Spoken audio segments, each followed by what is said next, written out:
Hi everyone, I'm Jizhong Jiang, an engineer from Alibaba Cloud. Here is my colleague, Shen Xie. Hi everyone. We are giving this topic advanced Linux kernel networking monitoring today, and we will cover our experience in monitoring network stack in Linux kernel. Sorry we couldn't make it in person due to the COVID policy, but we do hope you enjoy this journey with us. So first, about us. We are from the Alibaba Cloud Container Service for Kubernetes, also known as ACK. ACK is a leading container service provider in the Asian Pacific region. Our service is available in over 30 regions globally, hosting tens of thousands of clusters. The largest cluster has over 10,000 nodes. Consequently, with the engineering team, gain much experience handling all sorts of issues, and we learn how to diagnose effectively and fix these issues. Here is today's agenda. I will take you through the basics of container networking, introduce the complexity and flexibility of Kubernetes networking, and the most frequent issues our customers suffer. And in this part, I will also present an incident where our traditional tools would never satisfy us. In the second part, Shen will introduce why we need a brand new way of monitoring, diagnosing, and troubleshooting in the kernel. And of course, he will cover how we design it. Okay, let's get started. So, container networking is just another layer of abstraction on top of traditional virtual machine network in cloud environment. In the scope of Kubernetes cluster, when we talk about container networking, we mainly mean four types of communications: container to container, container to pod, pod to pod, pod to service, and external to service.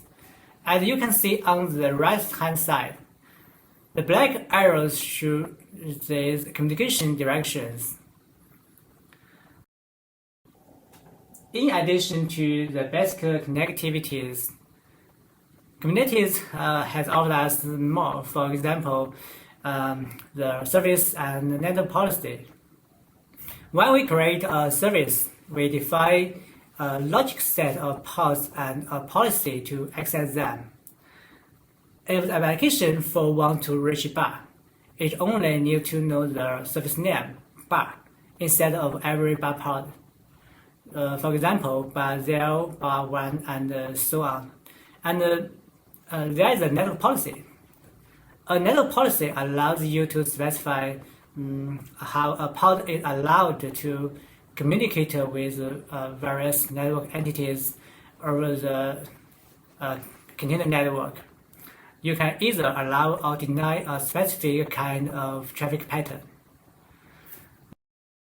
Okay, so Kubernetes network semantics are robust and flexible enough to support our complex business logic on top. But however, on the hood, it may look messy and complex. Most people don't know how container networking works. The magics are happening deep in the kernel. We saw technologies in the kernel from early 19th and recent years being used together. For example, iptables, ipvs, and kernel tunables, and the fascinating ipvs technology.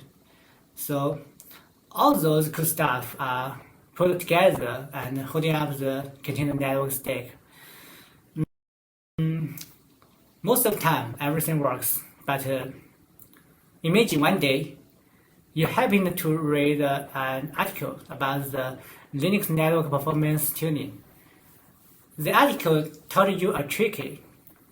Kernel parameters can significantly accelerate your servers. After you rush to your office, you did what the article said. A few months later, you maybe found alert messages everywhere. And then you opened a ticket for technical support. And until the last moment, you didn't realize that a tiny change in kernel can cause the whole cluster to crash. It's no joke. The greater flexibility and complexity of continuous networking brings countless of issues. And now let's find out what they are. The most frequent issues are connection reset and non-host, high network latency, connection timeout, read timeout, and ICMP unreachable. We categorized these issues into two types, continuous and intermittent. The continuous types issues are constantly reproducible, and it's much simpler to locate the root cause than the intermittent types ones. So the ITO, that is the recovery time objective, usually are less than 1 hour. In comparison, intermittent types issues are painful to locate the cause. This kind of issue is transient. It happens almost randomly. Their frequency is from once in several hours to once a week. It had to investigate when there is no suitable faulty environment. Besides, we lack suitable tools and environment to keep an eye open 24/7 to keep the issues. Let's see an actual incident to know how complicated these issues can be. So one day, a customer reported that his cluster emerged a lot of timeout errors between our core web server and their Redis server. After our support engineer received the ticket, he checked all the monitoring dashboards related to the affected virtual machine and Redis server. The possibility that the virtual machine or Redis server suffers from performance bottlenecks were ruled out, and then he checked the online network. There was no performance degradation and no heavy traffic. When he got access to the customer machine and container, he installed the Redis client and manually tested the dial, stat, and get commands. All is good. However, when he tried to ping the Redis server in flooding style, the results showed that intermittent high latency was exist, and the intermittent high latency was definitely sometimes need to be alert. So our support engineer then paid us. We set up the TCP dump commands across the customer network to capture every possible delayed packet continuously. That is, as shown on the right-hand side, the colored dots. Nearly half an hour later, a precious timeout happened. We stopped the packet capturing, and then we transferred several gigabytes of PCAP files to our server. And then we started to look at them. It took us quite a while to identify the delayed packets because there are too many dead. Analysis shows that these packets are slowed between the green and the orange dots. Then we took the customer to reschedule the web server to another machine. They did, and it worked. And then no more timeouts. But we still didn't know why. So later we reproduced the issue on the retainer virtual machine and found that the soft IQ handling process is not processing packets on time. Then 24 hours later, we finally located the root cause. A self-developed kernel module contains a bug, and it keeps starving soft IQ handler. That is the key soft IQ D. Locating this root cause was challenging. At that time, we wrote a F-tree script to track the packet processing in the kernel. The whole process was very time consuming. After this incident, we learned that TCP dump is not fine-grained enough to locate this kind of in-kernel issue, and the way we analyze packets is quite low efficiency. The current kernel metrics and monitoring dashboard is too limited, and when the issue is happened, these traditional observability methods didn't show any abnormal signs on the dashboard. In addition, implementing kernel tracing takes a lot of work and requires a deep understanding of the network stack. I think we need some better tools. So, what do we have for observing the network stack? The first method that comes to mind is the ping command and a bunch of others, such as the netcat, the traceroute, and the dig, and so on. Those are generally to look into the situation superficially. In other words, we can only know what is going on from the user's perspective, just like mysterious SMP latency on the right-hand side. It may be challenging to hypothesize the cause if anything goes wrong. After all, it requires a deep knowledge of the tools. When those general tools show something wrong, we randomly open monitoring dashboard to search for clues. If there are spikes, we will dig into it. However, traditional monitoring tools provide so limited number of metrics. They are mostly reading the proc file system, which is the kernel outputs, and those metrics are only numbers, no file tuples, no timestamps. They lack detail and never help. On ACK, we've experienced cases where the kernel hit a bug. Literally, we have nothing to look at into those cases. When monitoring dashboard shows nothing suspicious, we move to packet analysis. I see packet analysis as the ultimate method for solving network issues. If I capture packets at every corner of the network, I will know which node to blame. But the packet capturing costs too much time and resources. Gigabytes of packet files are wasting disk space, CPU, and network traffic. At last, it provides granularity only at the interface level.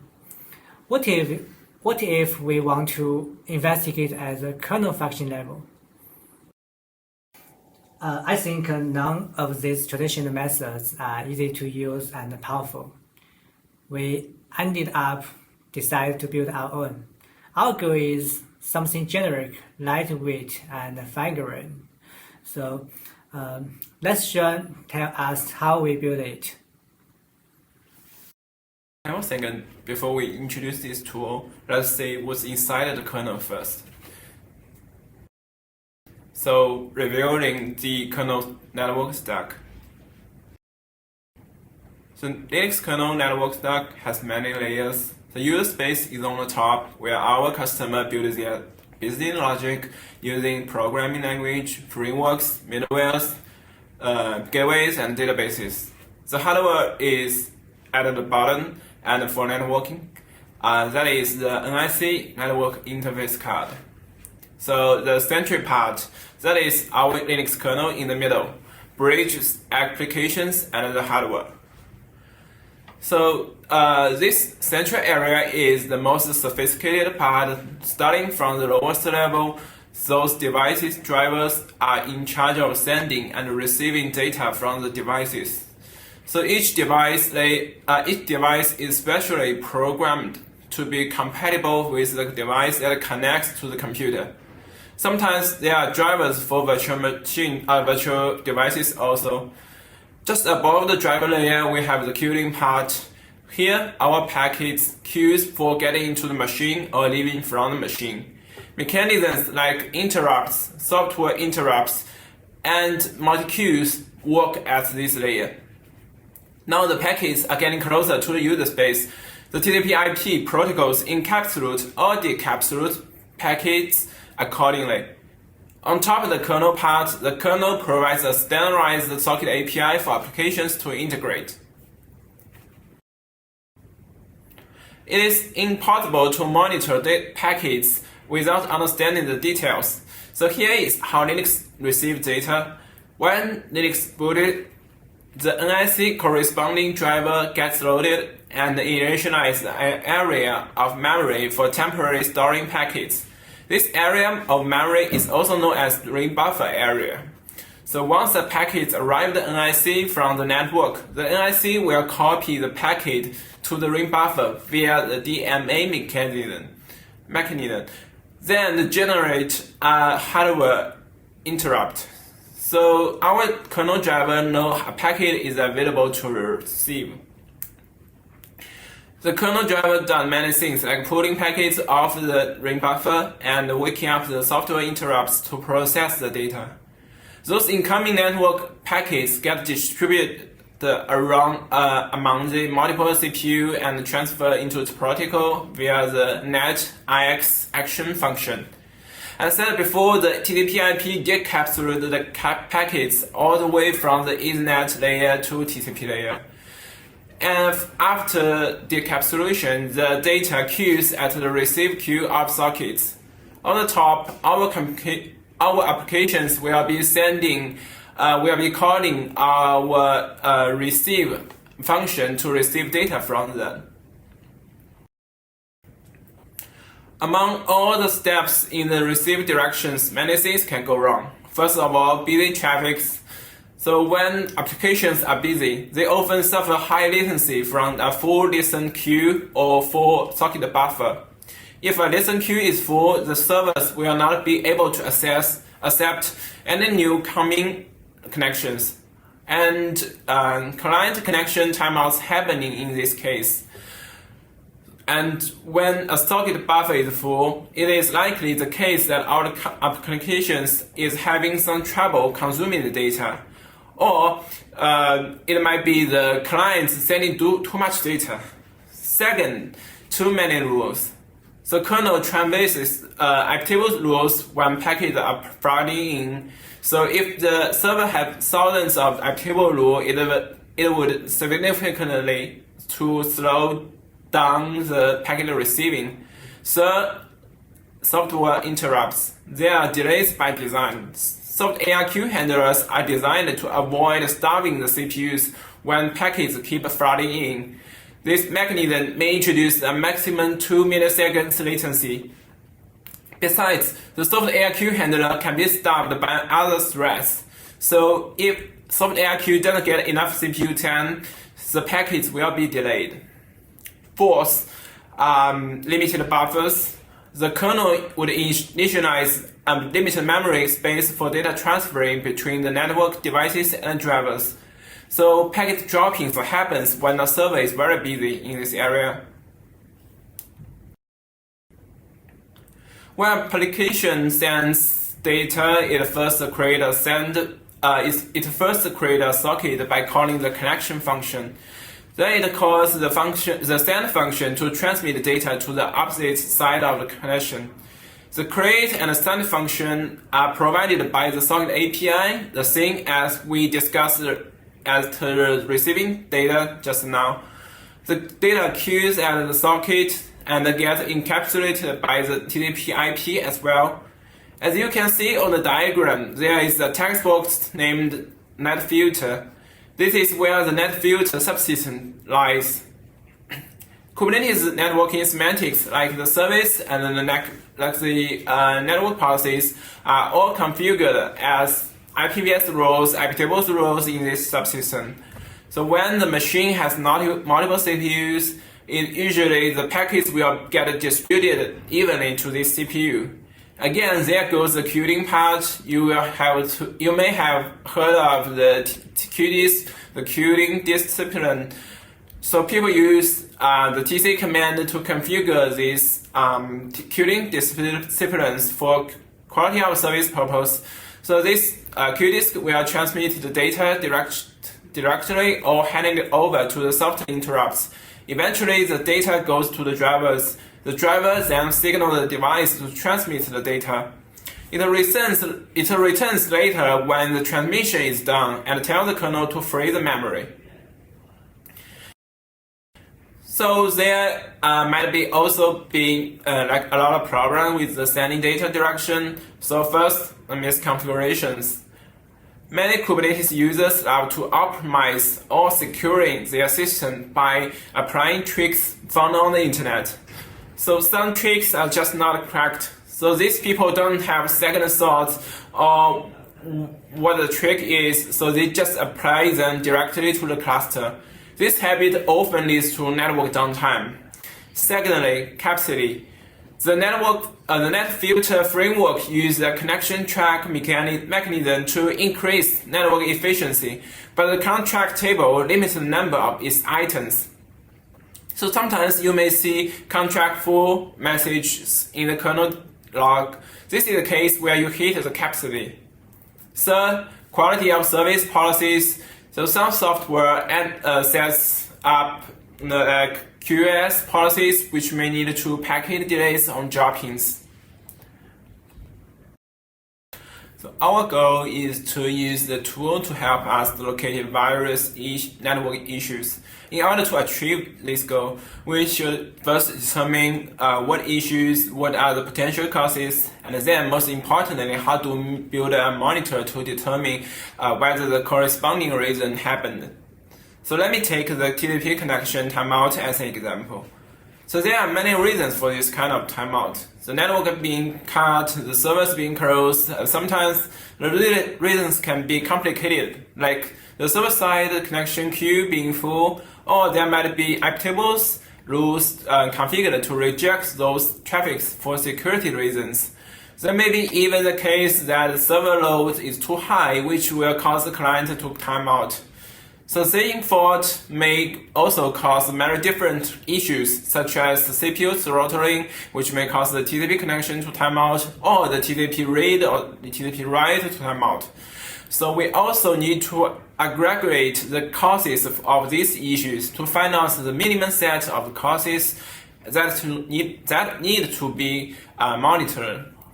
For each possible cases, we collect data to discover it and to prove it. Thus, we need various data collection mechanisms, kprob, tracepoint, cgroup, etc. So next, I will introduce how these data are collected with specific examples. Well, let's begin with the easy one, monitoring data packet droppings. How do we monitor data packet being dropped?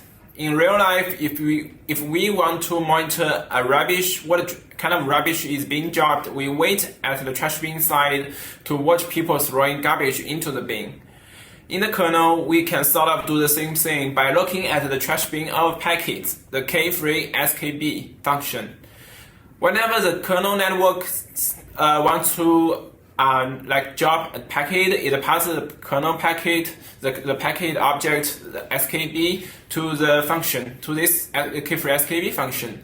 So if you look carefully at the code below, you will notice a trace k-free skb call, which seems related to the tracing. That's right. This call is Linux tracepoint hook. When the CPU runs kernel and hits this trace point, it can call a function, which we can decide how it behaves. This trace point will be the data source for monitoring packet droppings. But how do we mine the data? Via ipvs.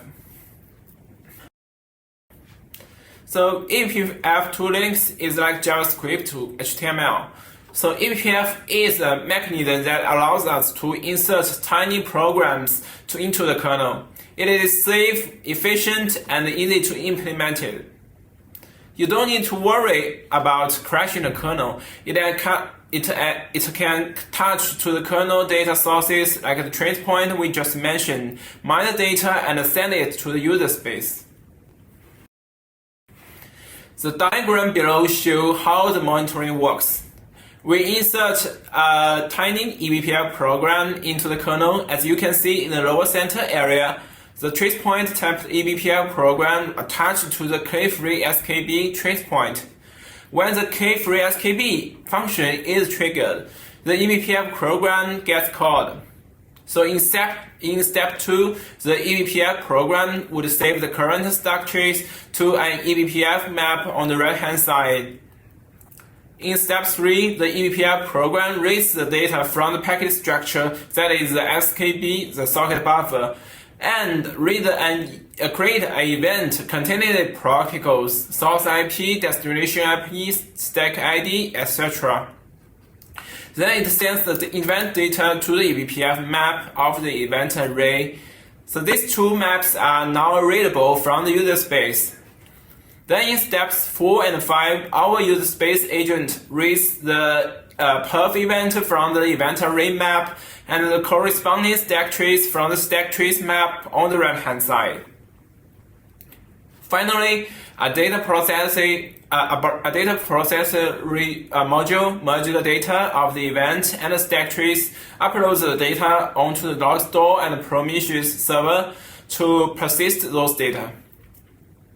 You can see the orange colored box on the left top side shows an example of the uploaded event. So next, let me tell you how the details of the mappings and the eBPF maps and the eBPF programs. So we just mentioned the two eBPF maps. So you may have noticed that both the kernel eBPF program and the user space agent can access the map. So that is exactly what an eBPF map is. So they are generic storage for sharing data between the kernel and the user space. The event array map jobbed packet events is used to transfer data to user space. We can also define its properties, like the max entries limit of this map is defined as around 10,000. And the stack trace typed map, the stack map, stores the stack trace when the eBPF program gets called. The stack trace in this map are indexed by a stack ID. In addition to the maps, we also define event struct in the below. You can see, so this event structure holds whatever information we want to transfer to the user space. So as you can see on the right hand side, there is the stack ID and the 5 tuples in the struct. Now here is the core part of our monitoring. Like this trace key-free skb function is an eBPF program that mounts to the key-free skb trace point. So it is written in CLAN, but due to the restriction eBPF requires, it only contains a subset of CLAN features. For example, you are not supposed to use analyst loops here because this kind of code can quickly freeze the whole system. And in this program, we first do the tuple extraction. The program can retrieve the address of the skbuf object from the input. The skbuf object corresponds with a packet, so it contains the 5 tuple. We extract the 5 tuple here. Now secondly, we may do some packet filtering at this moment. For example, you want to get UDP packets only and filtering packets with some specific ports. You can do that in this moment. And thirdly, we can call the BPF get stack ID help function to save the current stack trace onto the stack map. And after we retrieve the stack trace, we can walk through the stack to filter out some unneeded events. You don't need everything to be sent to the user space. At last, the eBPI program finishes its job. It uploads the data to the user space via the event perf map. So we have a user space program written in Golang as a counterpart to the eBPI program. In reality, we can write the user space program part in any language. So this Golang program keeps pulling the event from the event perf map, that is the map named drop event. Once it receives an event, it will deserialize the event first. This is because all the events from the kernel has been serialized into byte arrays. Once the event has been deserialized, the Golang now knows the iptables of this event and its corresponding stack trace ID. So this Golang program will look up the whole stack trace in the stack map using a stack ID. Then we merge the iptables, the detailed stack trace, and other data into one and upload it. Well, but how do we tell where the packet dropping happens? This can be done in our user space program. So Kubernetes uses net namespace, also known as netns, to separate container from container. So a pod to a netns is a one-to-one relation. We create a pod netns watcher in this user space program, and this watcher constantly watch for the changes to the netns via the proc file system, and the changes to the pods via the Kubernetes API server. The watcher watches for mapping relations and records the mapping relation into the memory and hash map. Say, if the event struct has a PID inside, we can look up the netns of this PID via the the proc file system, and then look up the pod information from the memory hash map. Again, our user space can now merge the pod metadata and the raw event, so we get a labeled data structure. This is how we monitoring packet droppings. Now let's show you some more complicated scenario, like the monitoring packet latencies. As mentioned earlier, after the network interface card receives a packet, it first triggers a hardware interrupt. The interrupt handler calls the network card driver to perform some simple process and then hands over the task to software interrupts. The packet's journey through the kernel networking stack is mainly done by the software ARQ handler instead of the hardware interrupt. So people always mention this, the concept of the kernel's top and bottom half, the processing, that is it. And the software interrupts are normally triggered at the end of the hardware interrupt, but the kernel cannot guarantee this. So there are some cases when the software interrupts are not executed immediately after the hardware interrupts. So if there are some other kernel module functions occupying at the CPU, so the Linux kernel will be like a gentleman waiting for these functions to complete, and then start a software ARQ after that. But how do we measure these latencies? Okay, first of all, please note here I would hypothesize that the virtual machine has RPS or XPS disabled.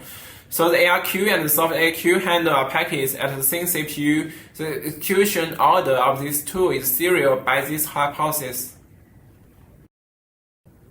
There are two indicators we often use. They are software interrupts, scheduled latency, and its execution time.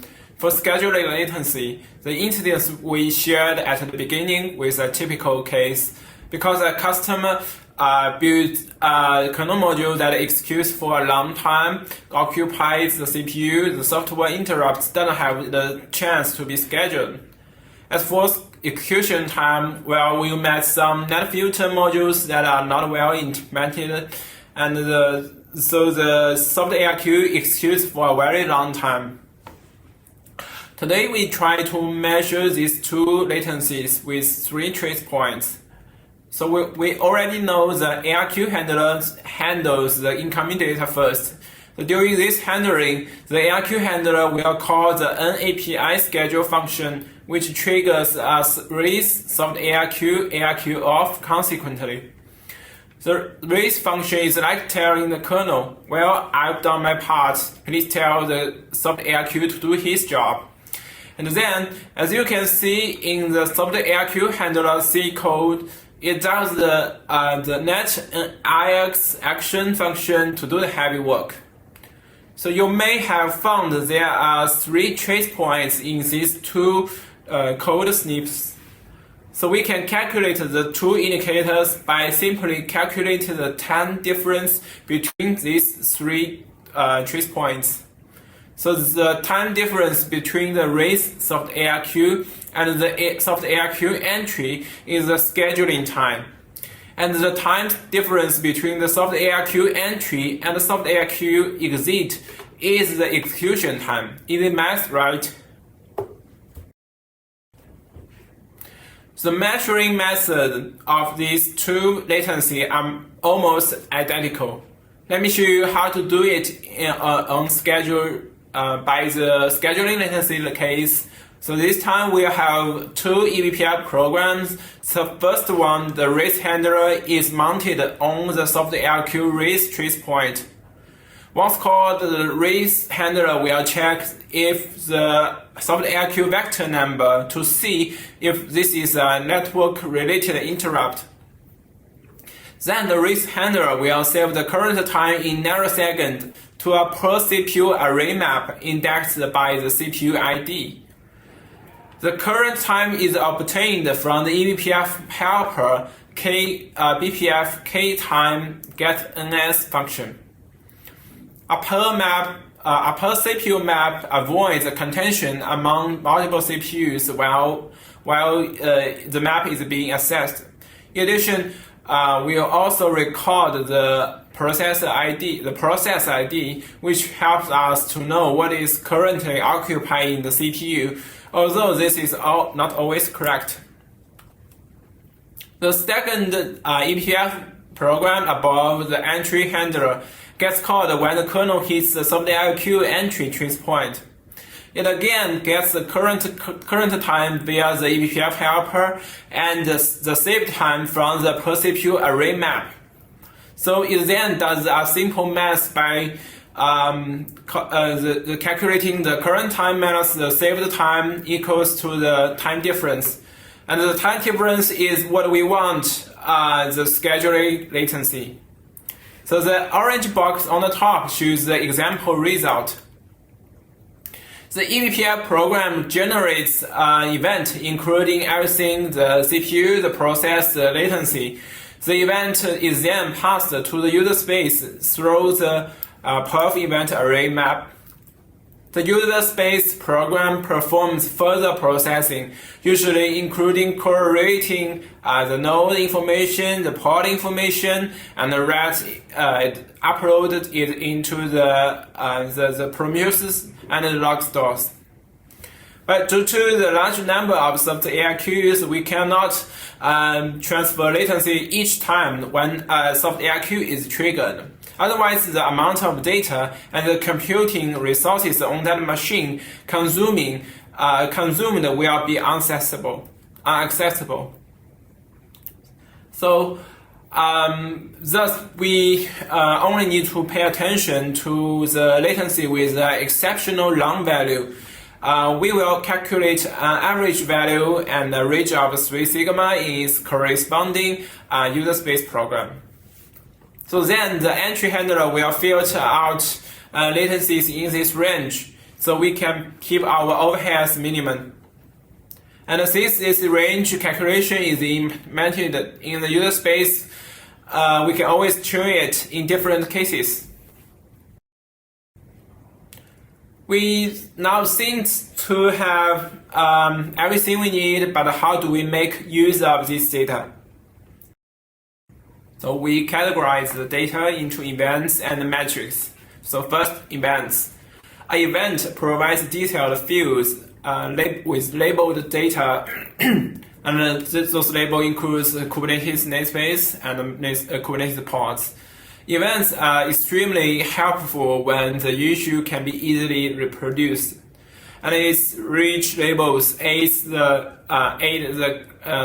root cause analysis. And then is the metrics. Metrics provide clues for transient, randomly happening issues. So visualize the data like the QPS or latencies can help us narrow down the causes. Putting everything together, we now have a distributed monitoring system which can extract, filter, and label and store, visualize, and run the tiniest and expected things at the lowest level of the cluster. The agent runs at a daemon set which is supposed to run on every virtual machine in the cluster. So every agent contains the eBPF and the Golang part. The Golang part keeps the eBPF running. And there are promiscuous servers and log servers running outside of the cluster in charge of persisting the data. And the anomaly detectors are something we created to perform rule-based anomaly detection and alert us in dynamic threshold style. Here are screenshots of metrics visualization and labeled data event streaming. The visualized graphs help us narrow down the causes when there are apparently spikes on them. And the labeled data provides strong evidence when things go wrong, so we can reason causes confidently. Now we have implemented a monitoring agent. All seems good, but what else we should do? Well, before we run this agent onto any production environment, be careful its performance overhead. Probe cold paths when possible, because probing over a hot path brings considerable overhead. And choose the right map types for your programs. Default maps are generation, globalization, perceptual maps avoid spin locks, LRU maps evict code items, and send fewer data to the user space. If possible, we all should be filtering unnecessary events in the kernel. And consider use BPF ring buffer, whatever, to save stack memory, which is a similar function to send data to the user space. And remember, we can always send less data by minimizing the event struct. The diagram on the right-hand side shows how to filter packets events by 5 tuples. Next, compiling optimizations. So programming in eBPF isn't like programming in the user space. We should be super careful with the kernel types. Those types often change between versions, even like between tiny bug fix versions. We use eBPF CORE compile once, run everywhere to achieve portability over different kernel versions. On deployment, we distribute VM Linux headers in deduplicated BTF types. So these files have the kernel types inside, aiding the CORE mechanism. And at the same time, they are compressed and small size. Finally, we don't have to insert eBPF programs all at once into the kernel. When diagnosing an issue at the kernel level, the rule of thumb is to first narrow things down to a specific subsystem of frameworks. So always insert those eBPF programs on demand. So I guess this is all we want to share for today. If you have any questions, please talk to us on the Slack channel, SREcon22. We hope you have enjoyed this journey with us. Thank you.